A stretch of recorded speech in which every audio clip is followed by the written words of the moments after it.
When I was hired in 1985, one of the first people I met was Ernie Greenberg. He was working here back then, New Hampshire College, and my first impression of Ernie was how much his personality was involved in every day. You know, I never saw him have a bad day. He was always smiling, he was always compassionate, and he was very loyal, you know, to back then, you know, New Hampshire College, and certainly later to Southern New Hampshire University. And being part of the last 33 years, coaching and having him basically next to me as an announcer meant so much, because like I said, he was one of the first supporters that I had.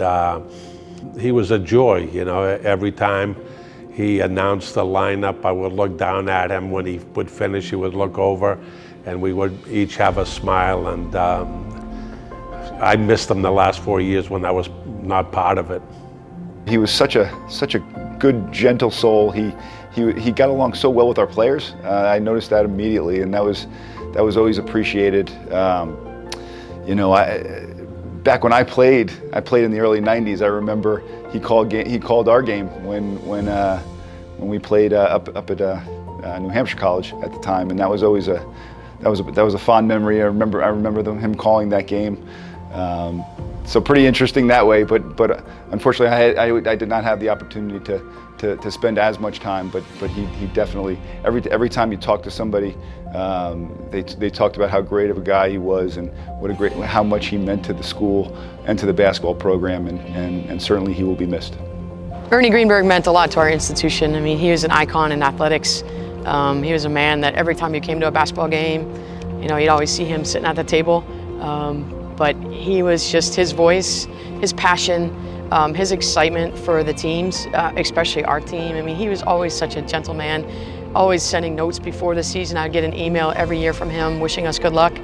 And then before every game, he would always come over and say hello, and he would always try to say hello to the girls. The girls, you know, were really sad to hear the news over the summer. You know, unfortunately, we weren't around to pay our respects, but certainly would like to send that to his family. Because he was such a great man, and you know, not only just athletics, but you know, anywhere you saw him, he was just really, really sweet and thoughtful.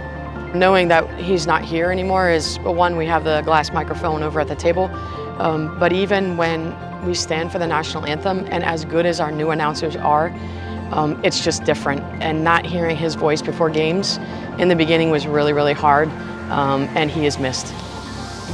Ladies and gentlemen, we thank you for your support of Penman Athletics and for attending tonight's game. We ask that please, wherever your destination this evening, please drive carefully. Have a safe trip. Good night.